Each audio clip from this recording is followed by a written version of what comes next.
Hello and welcome. I'm Kristy Kutch.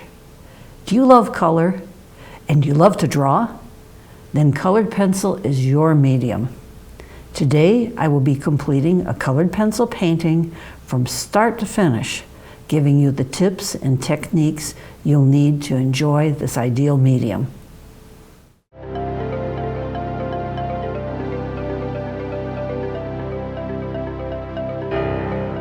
For this you'll need your grading screen. This is my Cheap Joe spatter screen.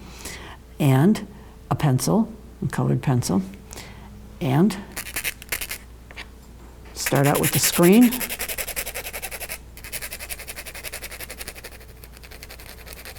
Don't worry if some of it goes on the stems or the cherries or the nectarine. It's not going to matter. Don't worry if your pencil tip gets worn down, it can be resharpened. It's worth it. Okay, just show you for now. See all these little granules that have fallen here? Those are all granules that are chock full of pigment. I'm going to take the soft tool blending sponge and start right in here and generally go in wide sweeps. Going to give a lovely vignette background in this soft gentian blue.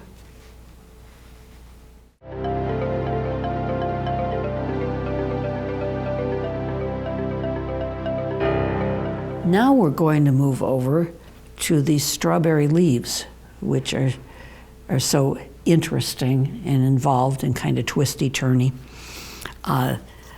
They are going to be green. All right. However, the complement of green is red.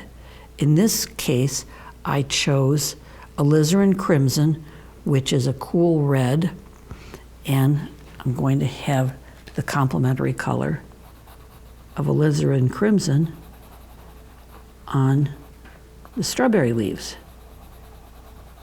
And this may seem a little odd, but it'll work. I know sometimes it's a little bit like having somebody say, jump into the deep end of the pool. I'll catch you. But it does work, and I'll catch you. And it's highly effective.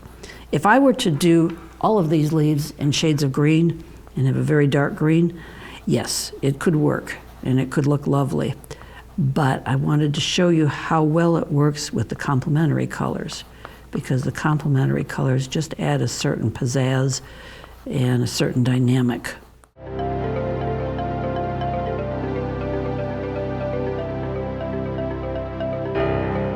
The blueberries, I'm going to do some incising, some line impression technique. I have a complementary color already down for the blueberries, which was apricot color. But because I don't quite want white to show through, I'm going to take this light cobalt blue and just do loose oval strokes to establish a base color over the complementary color for the blueberries. All right, now I am going to incise this stem end of the blueberry. All right, there's a stem end and a blossom end. This is really the blossom end, but you could tell it has a central area. I'm just going to make a little spiral there. And then it has this little fluttery, almost looks like a fluttery collar around it. And I just incised that. I followed the lines that I had from the transfer paper. I'm not even worried that they're red lines. It's all going to blend in eventually.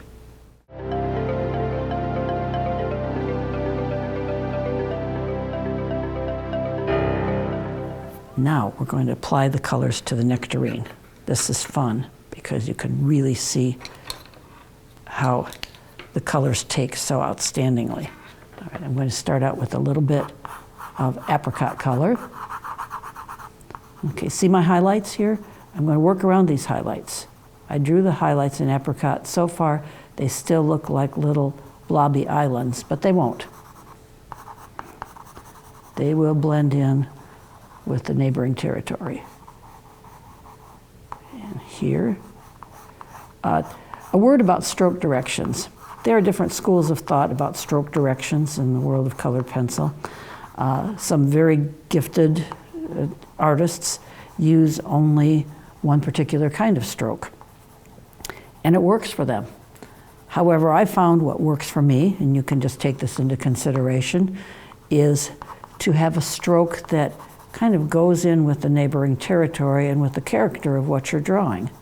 For example, with this nectarine, there are radiating stripes and streaks, and it just seems natural to me to curve the strokes so that they kind of emulate the shape of the fruit.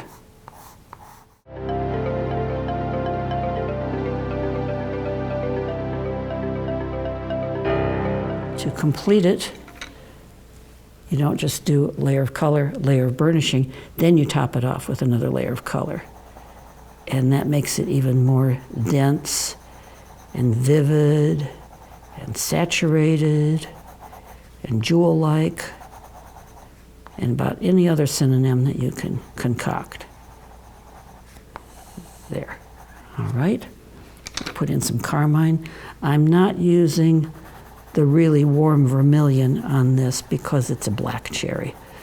But if you can see this up close, right in here, you cannot even see the tooth of the paper. And in this case, it's good. I don't want the tooth of the paper to show through. I want it to look very shimmery, shiny, with no little flecks. There. So that one's shimmering up very nicely. Maybe a little more perylene brown, just for dark accents.